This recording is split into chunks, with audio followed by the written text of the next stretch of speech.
Last week, we did a preview of the book of Genesis. And my goal, what I wanted to do with this preview, was to show you that the book of Genesis is a relevant book to study today.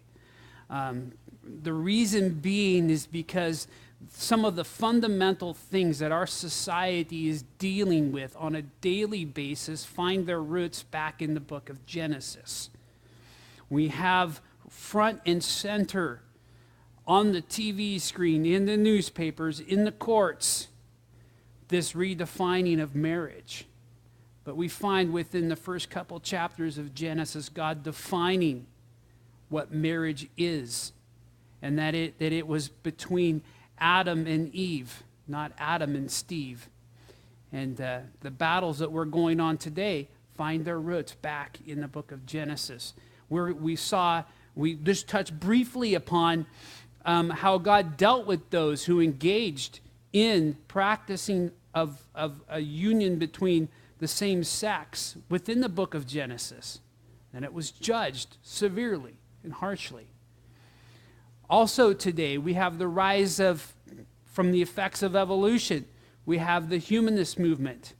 And the humanists, their idea is basically we are morally free to do whatever we feel like doing. And your truth is not my truth, and my truth is not your truth. As long as you do what you feel right, hey, you're good. The Bible says that in the book of Genesis, we have the origin of sin. Sin bringing rise to ethics, knowing right from wrong. And Adam, knowing what was right and did what was wrong, was judged for his sin. All of mankind, we find, have been subject to the curse that Adam brought into this world by sin. We also found last week, we looked at the origin of Israel. And again, today, front and center, on your TV screen, in your newspapers, the battle that is heating up in the Middle East because of the extreme Islamic terrorists and whatnot, their desire to take over the world. Its roots are found in Genesis. And we're going to cover that as we travel through. So Genesis is a relevant book. And one of the things that we also covered last week was this idea of the origin of life. It's a question that we all need to answer. It's fundamental. We come to a point in time in our existence where we go, how did I get here? The Bible tells us that you're a product of an intelligent designer that in the beginning God created. But man doesn't like that. And men with PhDs behind their name, called scientists, have come up with an opposing view to this idea that we have been intelligently designed. The debate has become heated, so much so that one of the foremost proponents for the theory of evolution, Stephen Hawking, wrote an article, and it was picked up by the Times UK and published online. The title of the article is Intelligent Design, God's Gift to the Ignorant. You go online, you Google evolution. One of the first places you're taken to, the first hits, is the website Wikipedia. In the definition of evolution, Wikipedia states that evolution is a fact. And so the battle is raging in our courts today. We looked at the history of America. And at one point in time, believe it or not, it was illegal to teach anything other than that you were a product of an intelligent designer. Believe that. At one time, that was illegal. Now, it's getting to the point where it's illegal to teach that you're a product of an intelligent designer. The battle's heated. But we're going to walk through the creation week. And I want to share with you logically. Now, I understand, there are guys out there with IQs that have a lot more zeros behind them than mine. Praise God, he's given me 2. And when one's awake, the other's sleeping. Okay, so when I travel through this, I'm going to show you how I've come to understand that it takes more faith to believe in evolution than it does in an intelligent designer. Because when you hold their arguments to just sheer reasoning, logic, let's think about this for a minute. Let's really look at what you're really saying. It's easier to believe in the Easter Bunny and in Santa Claus than it is to believe that in the beginning there was nothing, and that nothing blew up and became something, and that nothing that blew up and became something over a period of billions and billions of years, from the ooh to the zoo to you. This is how we came into existence. It takes more faith to believe in that than in the beginning God created the heavens and the earth. We find here in verse 1, the very first verse of the Bible, we're told, in the beginning God created the heavens and the earth. The earth was without form and void, and darkness was on the face of the deep. And the Spirit of God was hovering over the face of the waters. And God said, let there be light. And he said, and there was light. And God saw the light, and that it was good. And God divided the light from darkness. And he called the light day, and the darkness he called night. So there was evening, and the morning were the first day. You may not realize this, but you hold in your hands an absolute gold mine. An absolute gold mine that should not be underestimated. The Bible makes no mistake. It says that in the beginning, God created the heavens and the earth. This, my friends, is an absolute gold mine. Because it gives to us what philosophers call first cause, the law of first cause. Let's set that technical term aside for a second. How many of you have gone and seen a magic show or watched a magic show on TV? How many of you were entertained by it? What's so entertaining about it? So we can be dazzled and go, wow, that is so amazing how he did that. It just happened by chance. No, we watched the magic show with anticipation of trying to figure out how they did it. When the magician pulls the rabbit out of the hat, what do we do in our minds? What do you do in your minds when you watch and you see something like that happen? There must be a trap door in that hat. Or that hat, when it was sitting on the table, he must have brought the rabbit up through the table into the hat or something like that. Or while this is happening, our minds are engaged with this fanciful idea of trying to figure out how it happened. Because we're wired that way. Because we know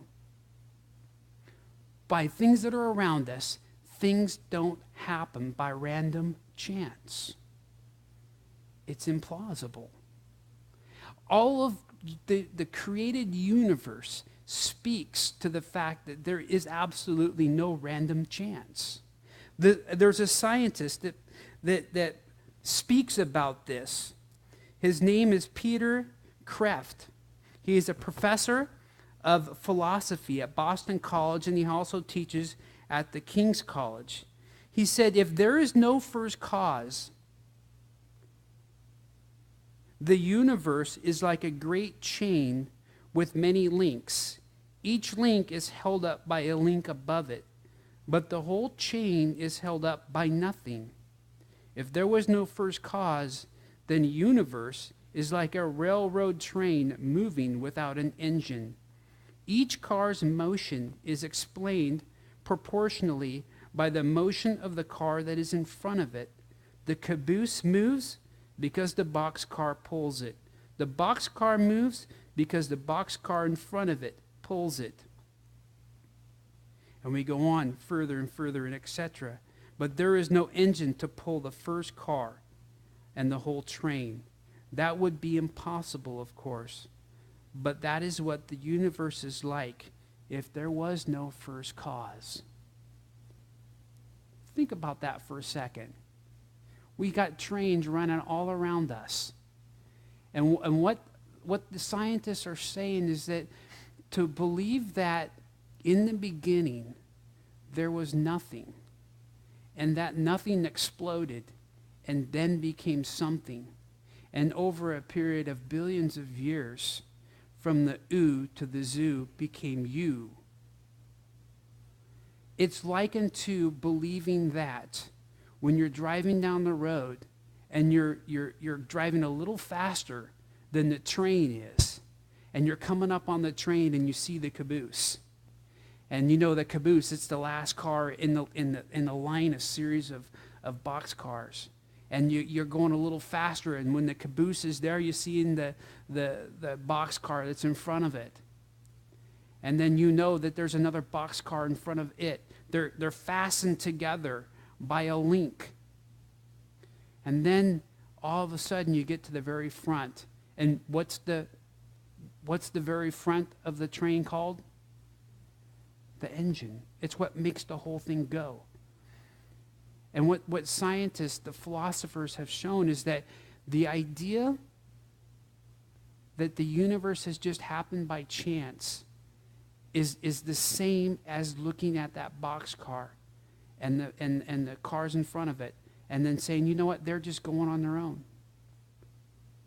There's nothing pulling them. It just happened. That is what they're trying to teach you today. That is what they're trying to push down the throats of the kids that are engaged in the classroom today.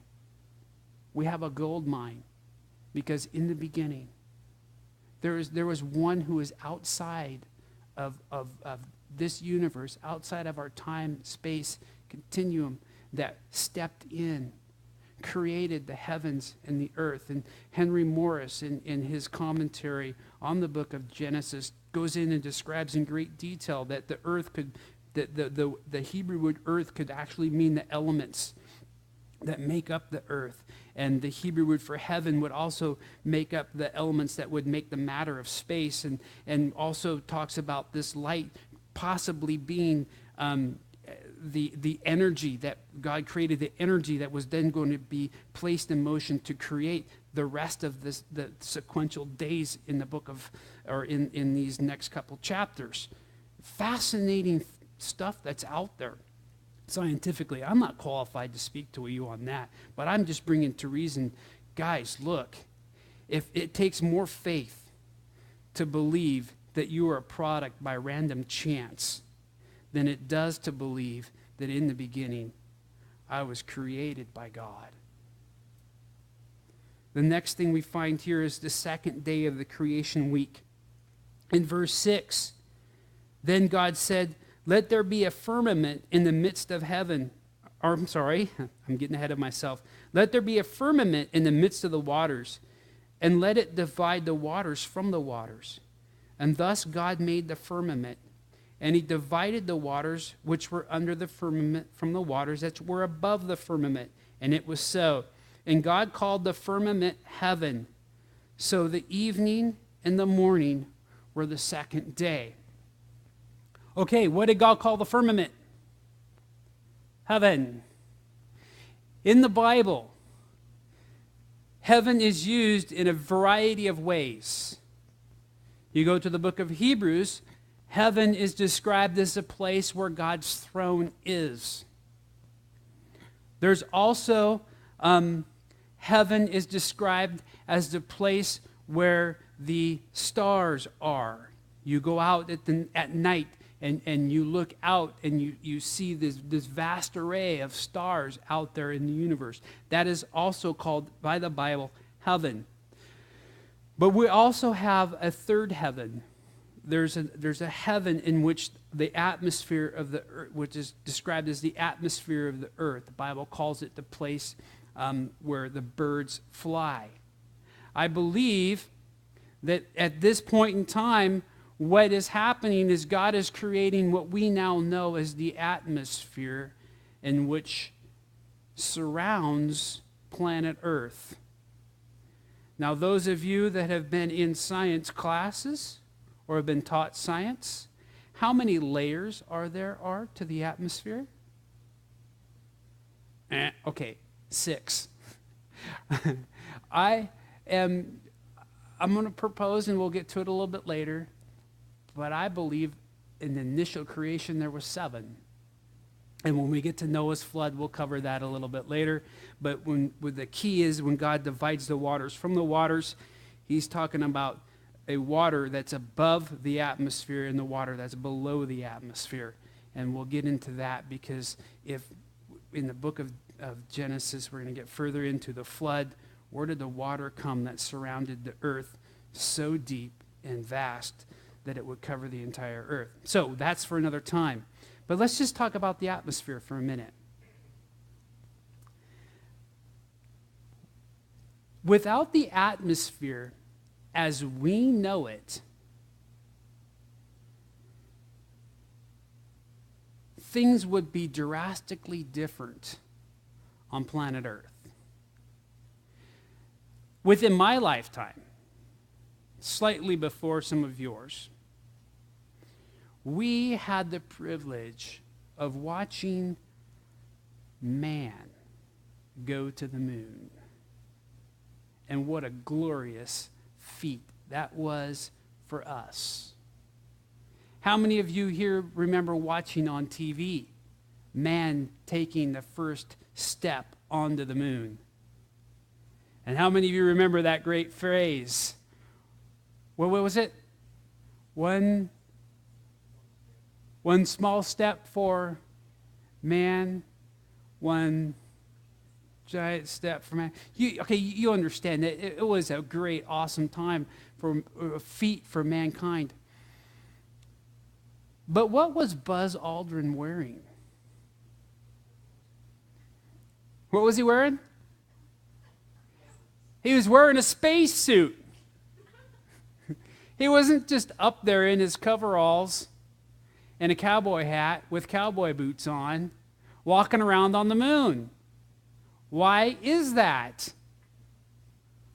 Because the atmosphere there is a little different than what we have here. You see, our atmosphere that we have on planet Earth is made up with just the right particles to do something that you and I take for granted. And that is breathe. Do you realize that you can travel around our solar system, out in the universe, and mankind has yet to find a planet where you can get to and take off that spacesuit and go, they don't exist. Another thing, when Buzz Aldrin was jumping around and leaping around on the moon, did we ever see him stop down and pick up a flower? And did we ever see him kind of ponder, wow, that is so awesome. The flowers that are here on the moon, they're so plentiful and they're so fragrant. And, oh, I got to share these with you. Did he do that? No. Why? Because the atmosphere up there is not conducive to life. You see, the atmosphere that we have today provides a system that we're going to get into a little bit later, but it provides a system for the clouds, for the rain, for the storms, for jet streams to happen, all of those things that seek to give the planet Earth the ability to sustain life. When Buzz Aldrin went on the Mars and he's there leaping and jumping and he wasn't picking flowers, we know that. But did he go, man, the birds that are flying up here on Mars, They're just so fantastic. They're none other like what you see.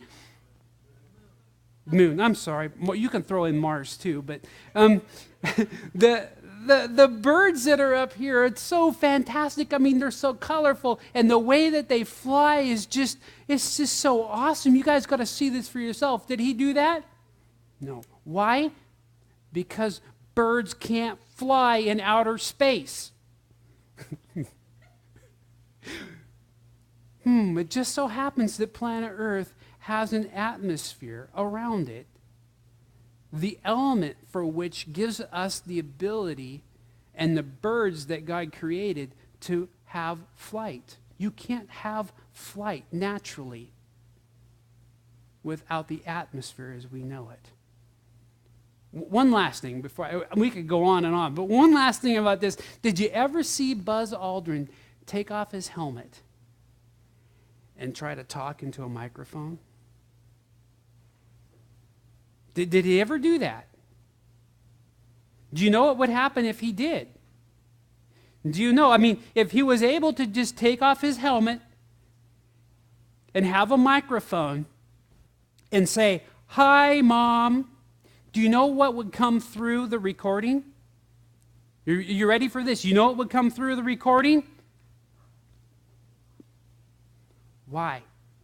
Because the atmosphere that we have around planet Earth gives us the ability to carry what we know as sound waves. If he were to take his helmet off and talk, you would see his lips moving, but there would be no sound waves. Why? Because the atmosphere on the moon is not conducive to communication as we know it. And flight, breath, what other things? Sound, clouds, rain, jet streams. Oh, and it also protects us. You know what? We went to the beach yesterday. And we went out and the kids went and played in the water. But before they did, we had to put something on them called what? Do you realize that without the atmosphere, you'd need a lot more sunscreen? The atmosphere provides a protective environment for the earth. Without it, we would either freeze or fry, is what scientists would say. And oh, hey, by the way, air, flight, all those other things. In the beginning, here's how this happened. In the beginning, there was nothing. That nothing exploded and then became something. And over the course of billions of years, through the process of natural selection, from the goo to the zoo to you, and this is how we have everything that we have around planet Earth. Guys, it takes more faith to believe in that than it does to believe that we are a product of an intelligent designer. But it gets better. Each day we go, the nails in the coffin of evolution are just slammed shut. So let's go to this next day. We have the atmosphere created, the firmament. We see what effects it does and how it provides an environment for life to live on planet Earth as opposed to any other planet. But now we have the third day. And then in verse 9, God said, "Let the waters under the heavens be gathered together into one place, and let the dry land appear." And it was so. And God called the dry land earth, and the gathering together of the waters he called seas. And God saw that it was good. Then God said, "Let the earth bring forth grass, and the herb that yields seed, and the fruit trees that yields fruit according to its kind, whose seed is in itself on the earth."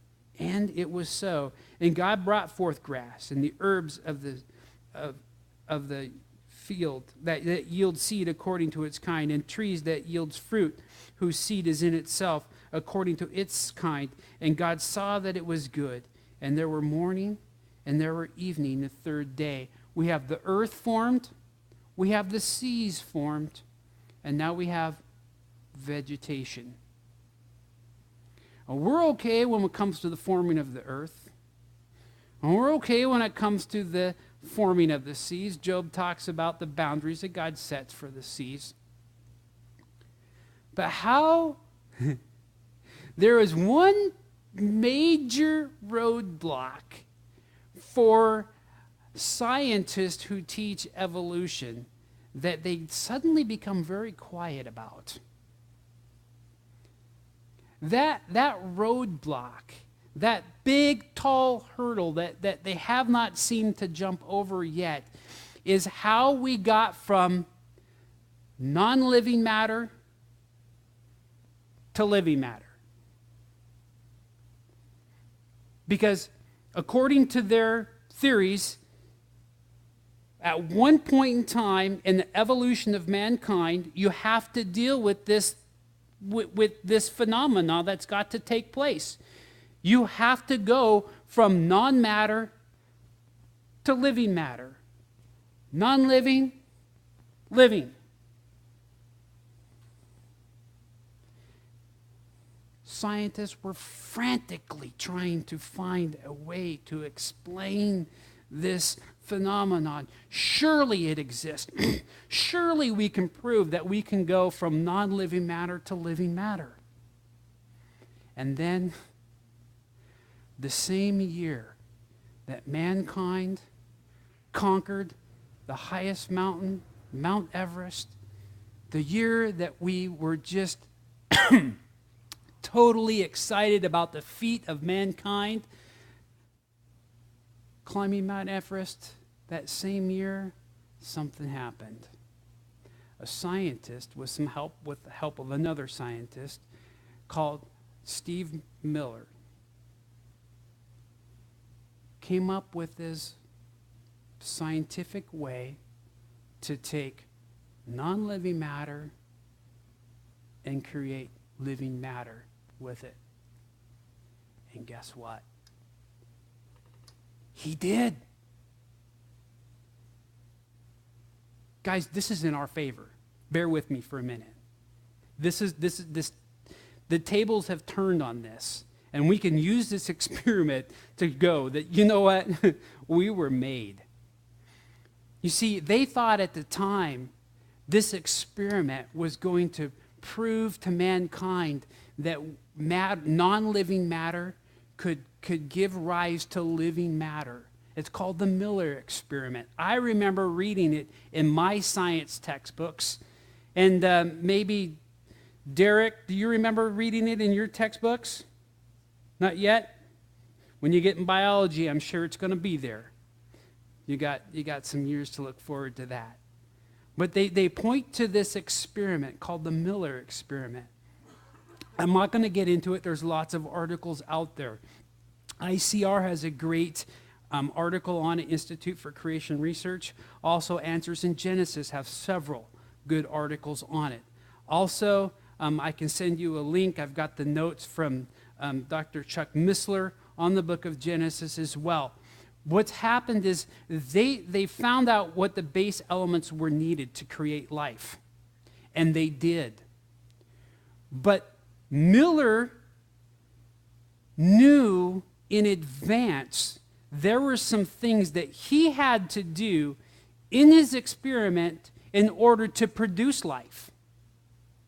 You see, the elements that he brought together to create these amino acids and proteins, the elements that he brought together, the non-living matters that he brought together, he knew that the very same elements were going to be what would destroy it. So in his experiment, with his intelligent knowledge, by the way, knowing what was going to happen in advance, by the way, when the process got to the right point in time, he had what was called a trap door. And he was able to extract what was created out so that the things that created it wouldn't destroy it.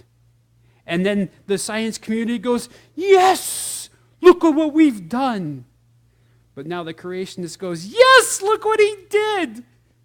Because it couldn't happen by random chance. It took intelligence to be able to do that.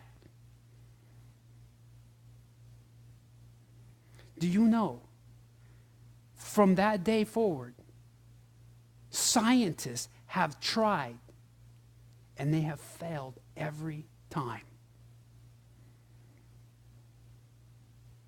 And if by chance within our lifetime we are able to do that, it only proves that it's through our experimentation and our knowledge of past experience to be able to produce it. It could not happen by random chance. Actually, there is a professor that has looked at this, and I'll give you his name so you can go up and look it up later.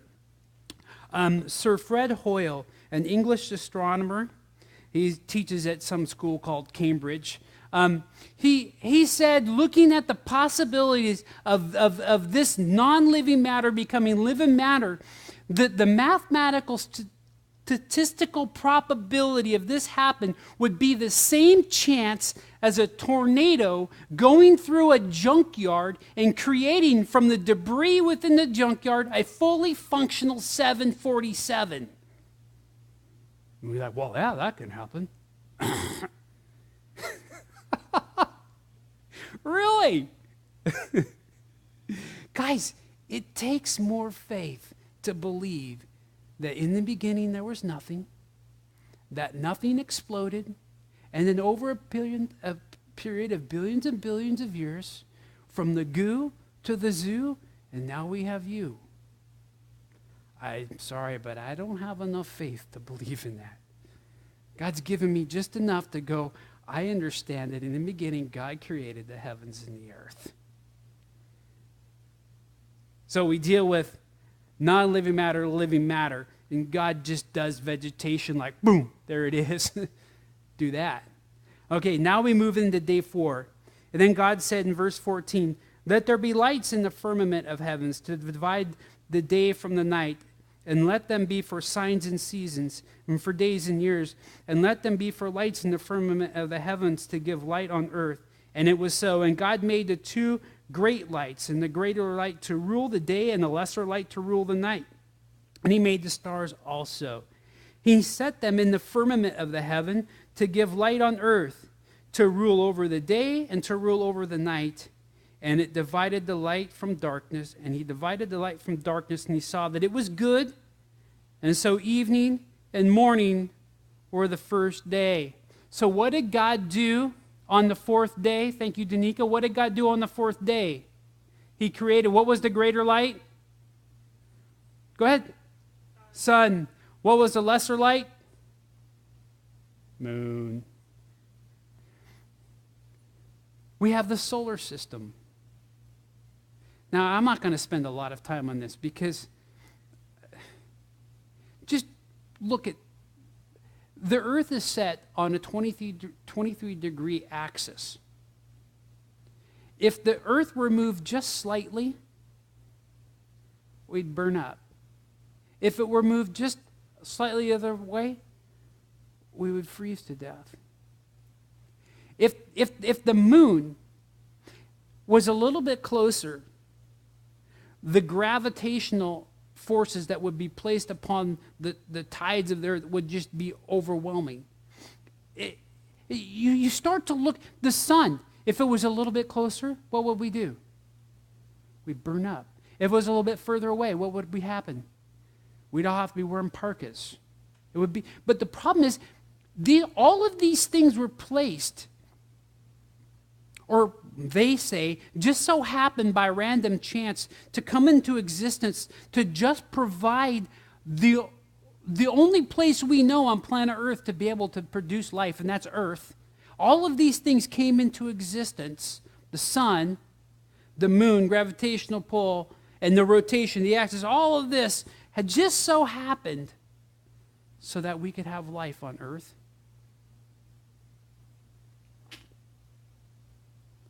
Go out at night and just look at the stars. That's what God says to do. Consider the heavens. Just go out there and look at them. Logically, look at them. And you tell me those just came into being. It's absurd. I won't get into the evolution of the stars and all that, but you can do that on your own.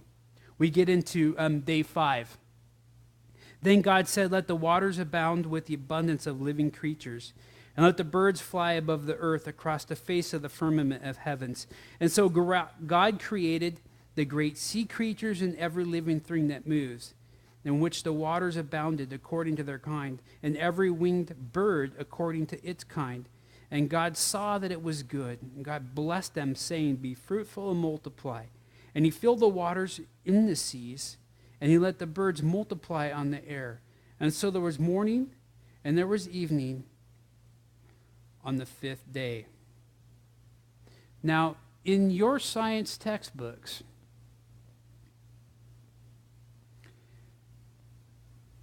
they're going to show you that there's a chain that's happened, mutations that have happened over a period of time. We had this, what they had once called the simple cell organism, which we've now realized that there's absolutely no such thing as a simple cell. Actually, the simplest of our cells is more complex than the greatest manufacturing plant we have on planet Earth. It is able to do more than the greatest manufacturing plant we have on planet Earth. We have manufacturing plants. We bring in the steel, right? We bring in all the products that it takes to make a car. We pass the cars through an assembly line.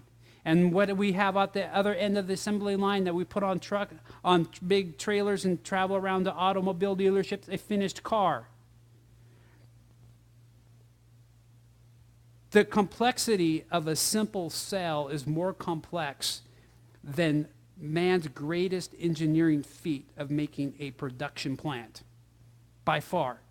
Because you create that plant, can that plant recreate itself within a matter of minutes? Are automobile plants in Detroit reproducing themselves today? I mean, it's like you walk down the street and go, wow, I can't believe that guy just came from this one. Look at that. What's happening? No, they don't. We've got to make them. Do you realize the simplest of cell recreates itself? It also has within it the ability to correct deformities within it. It can rewrite itself, correct itself, all by just random chance.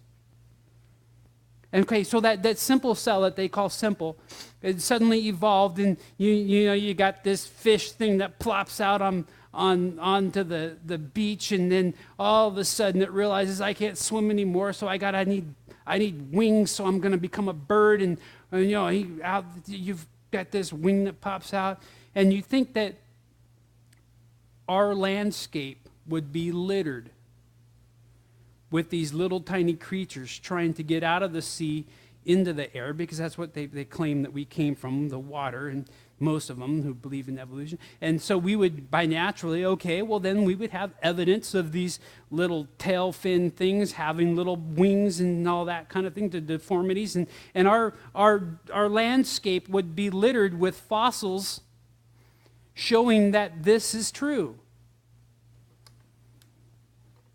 Do we have those? No, we don't. A paleontologist speaking on this subject, Stephen Gould, professor of geology and paleontology at a place called Harvard, he said that the absence of the fossil evidence for intermediary stages between major transitions in organic design, indeed our inability, even in our imagination, to construct functional intermediates in many cases has been a persistent and nagging problem for gradualistic accounts of evolution. Another guy, Ronald West, PhD, paleontology and geology, assistant professor for Kansas State University on this subject, weighs in. Says, contrary to what most scientists write, the fossil records do not support the Darwinian theory of evolution because it is a theory which we use to interpret the fossil record. By doing so, we are guilty of circular reasoning if we say that the fossil records support this theory. Wow. And then they just say, hey, okay, we don't, because it happened so long ago. It happened so long ago, we can't find the traces of this ever happening. So let's just move on. We've got evidence for man going from monkeys to men, and we'll get to that in a minute here. Let's read Creation Day 7. Verse 24, then God said, let the earth bring forth living creatures according to its kind, and cattle and creeping things, and the beasts of the earth according to its kind. And it was so. And God made the beast of the earth according to its kind, cattle according to its kind, and everything that creeps on the earth according to its kind. And God saw that it was good. Then God said, let us make man in our own image, according to our likeness, and let them have dominion over the fish of the sea, over the birds of the air, and over the cattle, and over all the earth, and every other creeping thing that creeps on the earth. So God created man in his own image. In the image of God he created him. Male and female he created them.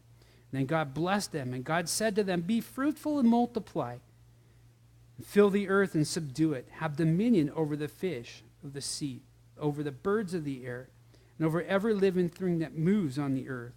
And God said, see, I have given you every herb that yields seed, which is on the face of the earth, and every tree whose fruit yields seed to you, and it shall be so for food. And also every beast of the earth, and every bird of the air, and everything that creeps on the earth, in which there is life. I have given every green herb for food, and it was so. And God saw everything that he had made, and indeed it was very good. And so evening and morning were the sixth day. So the fifth day we have the fish and fowl. Now the sixth day we get to more complex creatures. We have the land animals. We have the beasts of the field, domestic animals, wild animals. We also have the creeping things, the crawling things that we don't like at night when we feel them brush across our legs when we're in bed. But we also have the creation of man. And we're going to look at this in greater detail when we get on in the book of Genesis. But I want you to realize what scientists tell us. They say that our cousins are in the zoo. Tell us that our distant cousins were once like us, or we're once like them. And we have transitional forms to prove this. And I wish I would give money to have the science textbook that my science teacher used to show me, in opposition to my faith that I had at the time, which I believed that I was a product of an intelligent designer, but my science teacher put in my face a science textbook that showed me that we had transitional forms, proven that man came from monkeys. They jumped up and down all over this. Let me just take for you, for example, you guys remember some of the names of these findings that we once had, these monumental moments in science history. Remember the Heidelberg man? The Nebraska man. He was pretty popular. Remember the Piltdown man? How about Neanderthal man? How about Java man?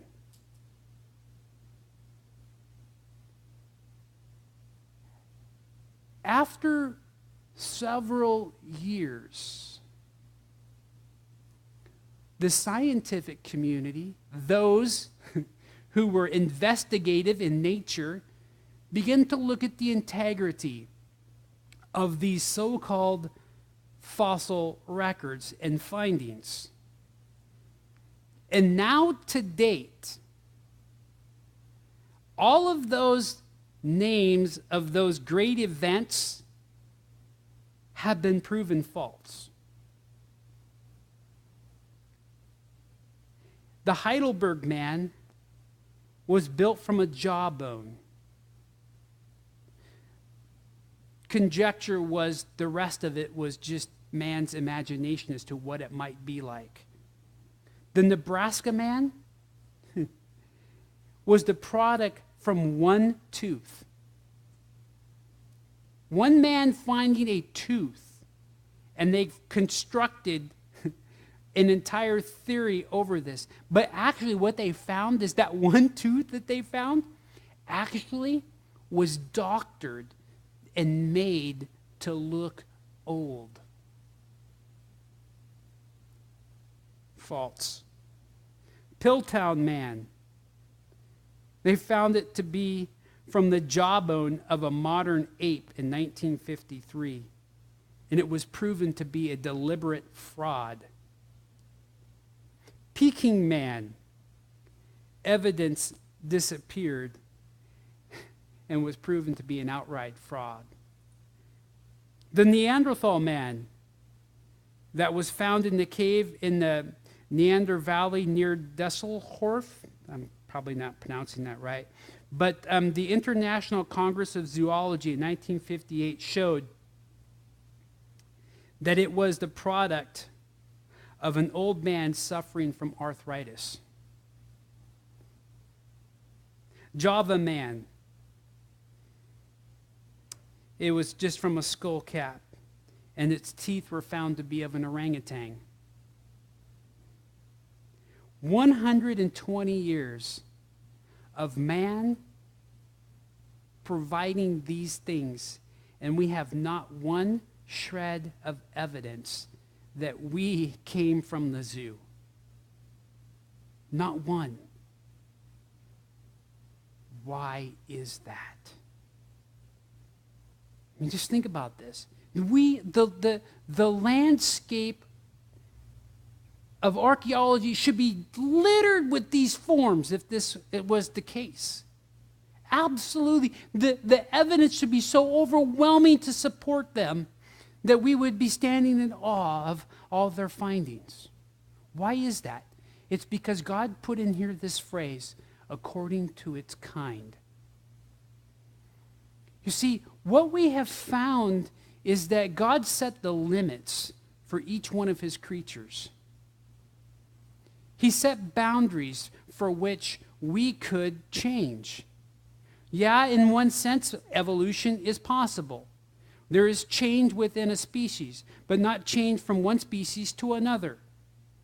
This idea baffles scientists, but we have found why that is the case. Why we have no man becoming monkey, or monkeys becoming man. Why we have no fish becoming fowl. Why we have no birds becoming whatever they became. Why is that? Because each one had been given boundaries according to its kind. And that kind is summed up in three-letter word, DNA. Now, I'm not going to go into this. You can study this for yourself. But we have discovered within our lifetime that there is an encoded string of information within each one of our cells that sets limits for which we can function.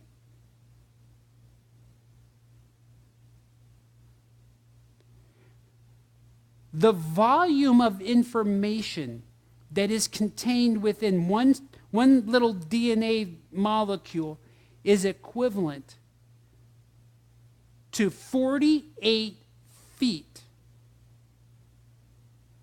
of library books on a shelf. You can't comprehend that yet. Okay, that's not 48 feet. All the information that's in one tiny little cell of you that contains DNA, the information that's in that DNA is longer than 48 feet long. We've come to discover that it is an alphabetical system. I'm not going to get into the science. You can study it for yourself. But it's an alphabetical system that when you place certain letters of the alphabet, its alphabet, in certain orders, you have a certain chain of events that happen. It's a code that your body reads to reproduce itself. Now, if I were to take you into the library and show you all the books within the library, and you find one book that just so you're like, oh, I love this book. Who wrote it? And I were to tell you, well, nobody wrote that book. Come on, it's only 30 pages long. I love it. The pictures are awesome. The rhymes are great. I mean, just stuck to my heart. I mean, really, come on, can't tell me who wrote it. Nobody wrote it. It just happened by chance. This one finding of DNA is going to one day bring down the theory of evolution. Because scientists have to commit intellectual suicide to tell you that a code exists without an author. No alphabet system, letters can randomly come together and create something that can be read on its own. One of the scientists who found this DNA, he's a Nobel Prize winner now, he said, what's so frustrating for our present purpose is that it seems almost impossible to give any numerical value to the probability of what seems a rather unlikely sequence of events. An honest man, armed with the knowledge available to us now, could only state that in some sense, the origin of life appears at the moment to be almost a miracle.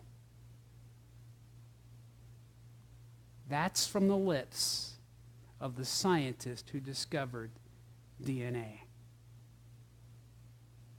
No code exists without an author. You set monkeys on a typewriter and tell them to type out the 23rd Psalm. What are the odds of them doing that? And it being able to be read? It's greater. It's greater than by random chance the processes needed for the DNA code to come into existence and produce human life. It's absolutely absurd. So then what's the question? Why is this debate going on? I mean, really, if it takes more faith to believe that in the beginning there was nothing and then that nothing exploded and became something, and over periods of billions of years, from the goo to the zoo to you, why, if it takes more faith to believe in that, why aren't scientists believing this? Well, an ancient writer tells us why. And it's not scientific. He actually says it's a matter of the heart. You know him, Apostle Paul. In his letter to the Romans, he says, we do this, mankind has done this, because if we were to accept the idea that we were created by an intelligent designer, then we would be held accountable for our actions to that intelligent designer. And with this knowledge, we have suppressed the truth. We have exchanged the truth for a lie. He says that even actually looking at creation, mankind, without any other thing, mankind just simply looking at creation, we are without excuse. If you just go out and you had not the Bible, you just go out and you look at creation, you died and you stand before God, Paul says, dude, you're there, you saw creation, you're absolutely without excuse saying that there was no God. It's a matter of the heart. They exchanged the truth of God for a lie. They worshiped and served the creature rather than the Creator. And God gave them up. And the downfall of human history began. But you know what the awesome thing is? Even though in a few weeks here we're going to see Adam and Eve blow it, and mankind suffered from sin ever since, this God that set into motion everything that we have, seeing what mankind has done in rebellion to him, could have easily gone, dude, I created you, you're toast. Next. We need a new earth. We need a new creation. Let's wipe the slate clean and do it again. No, he didn't. Because he knew that once upon a time, within the history of the planet Earth, you were going to be born. I was going to be born. And he knew that I was going to be born in sin. And he knew that sin was going to separate me from him. And he knew in advance that I was going to sin. But he knew that the best thing for me was to have a relationship with him. That's why I was created. And so at the appointed time, this God who created all things took on human flesh, came to planet Earth that he created, lived a sinless life, died on the cross, not for himself, but for you, for me. Why? So that we could have fellowship once again with our Creator. Guys, that's the greatest story ever told. You don't have to believe in fairy tales. You just simply, if you can believe that in the beginning God created the heavens and the earth, guys, there's no problem believing that Jesus rose from the grave. There's no problem of believing that God sent forth his Son born of a virgin. Lord, we ask that today as we contemplate these things, I know if you were to go to school, you spend an hour talking about this. We haven't quite done that. But, Lord, the vast amount of evidence that's out there supporting that we're not ignorant in what we believe in. Help us, Lord, to strengthen our faith and realize that it's a matter of the heart.